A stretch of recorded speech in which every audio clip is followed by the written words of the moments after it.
Oh, okay, so there's a grander narrative for why I got into crypto and like the context and yada yada. And you've heard me tell it before, and maybe I'll put it all on camera later. But what really the short story, the TLDR, what really did it for me, and maybe realized that I could go out and work. Not why I got into Web3, but why I started working for myself and bet on myself rather than continuing to apply for software engineering jobs for another 6 months, was that I got this gig working for a young man in Florida. He was a very charismatic young man. I can't remember for the life of me his name at this point.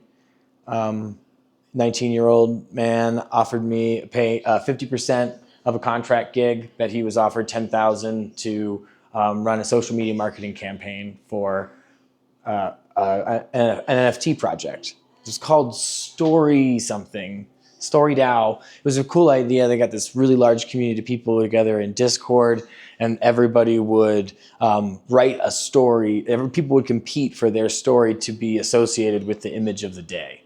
And then this model they had, or think an artist, one or the other, was putting out a few pieces of art every day, and people were writing all the lore. And it was all supposed to be minted into a collection. And I think it was eventually, but I didn't stick around for the end of the project because my colleague, the one who was contracting me, I think his name was like Aaron or Adam or something like that with 2 A's for no reason.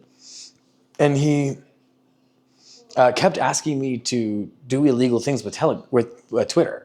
Not like blatantly illegal things, but like break their terms of service and violate their agreement and spam people and use bots in ways that were dishonest. And I told him like a million times that we could take the money that we were given for a portion of the money that we were paid and actually run a paid marketing campaign on Twitter, which is what you're supposed to do when you run campaigns. It's like, doesn't actually cost that much money.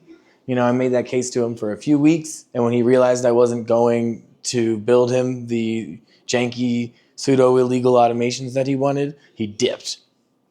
He just dipped with their money. Didn't pay me, took their 10 grand, excuse my French, and bounced. And I talked to the guys afterwards, the team that had contracted him in the first place, and I'm like, tried to get a sense of how they had vetted him or like what he had promised. And what he promised them was really deliverable. Like with the $15,000 that they paid him overall, the $5,000 on top was more than enough to run the scale of marketing campaign that they were asking for on the time frame.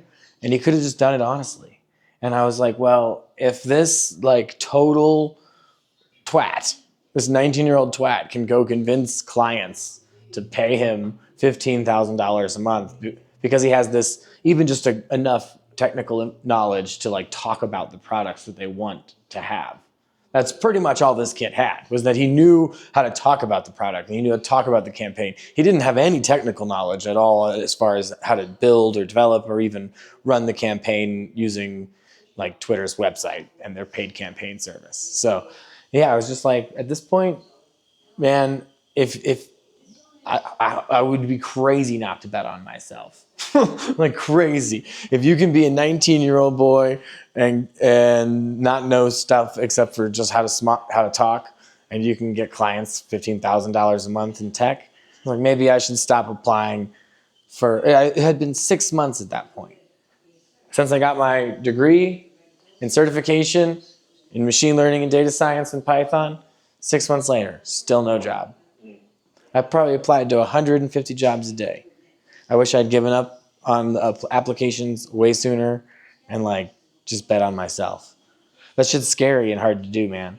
But when you watch someone who's just like totally fucking off, like succeeding, you're like, well, I know if I just even provide a little bit of value, I'm gonna rock it.